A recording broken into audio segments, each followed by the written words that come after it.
simulan na ni Senador Marcoleta ang basahin ang ginawa ni Mar na pinabit base sa sinabi ni former Congressman Mike na sabi niya, pare, ayusin ko ang Tagalog. Doon mismo sa harap ko, inaayos ni Senador Marcoleta ang pinabit na yun. Sabi ni former Congressman Mike Pisor, si Mar kasi di marunong mag-Tagalog.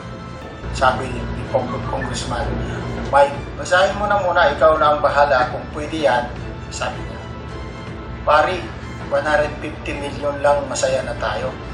At ang matapos yung basahin ng affidavit, sabi niya, ito na yung missing link na hinahanap natin kasi puro sila Santico at ikaw lang ang makapagbabanggit kay former Speaker Martin na dideliver ng pera. Pinilit niya sa akin na ako na lang sabay sabi na, basahin mo lang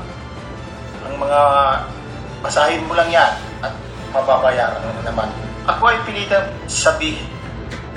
na sabihin para sa kanya, sige po sir, ito ang paraan para makatulong ako. Ang gawa ko dyan sir. Kaya lang sir, inaalala ko lang ang pag-aaral ng mga anak ko.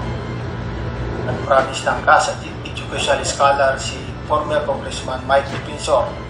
Paulit-ulit na sinasabi na voluntaryo ang aking gagawin at tinuturuan niya ako na kung ano lang ang nakalagay sa affidavit na ginawa ni Marag at naasawa ng anak ni former Congressman Mike Pinson. Yan lang mag-focus. Sinagot ko, opo sir.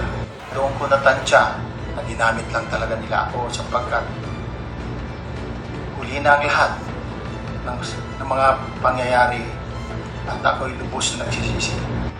Ni-request namin kay Atty. Kalimag na makausap sa telepono si Guteza pero ayon sa kanya, may problema sa signal kung nasaan si Guteza kaya di siya makontak. Ako lang at ang aking mga tao, sila Paul Estrada, Mark Tiksay at ang aking mga security ang nag-deliver papunta sa bahay nila Pangulong Bongbong Marcos at Speaker Martin Romualdez sa North Forbes Park, South Forbes Park hanggang sa Malacanang. Yung mga deliveries po ay merong record ang aking mga tao. Totoo po yung sinasabi ni Orly Guteza na nag-deliver siya sa Forbes Park.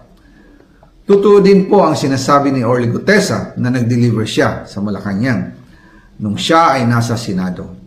Para mapatunayan ang mga litrato na deliveries ay ilalabas ko po together with this video.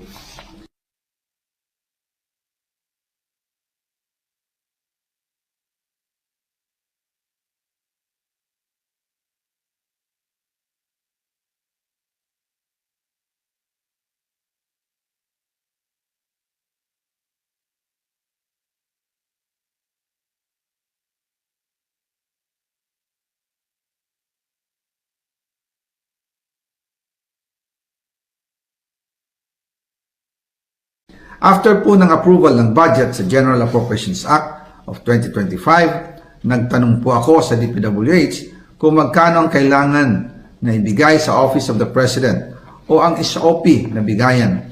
Ang sinagot sa akin ay 25%. Ang ibig sabihin nito, 25% ng 100 billion ang SOP na kailangan ibigay kay BBM mismo. In total, 25 billion ang napunta kay Pangulong Bongbong Marcos.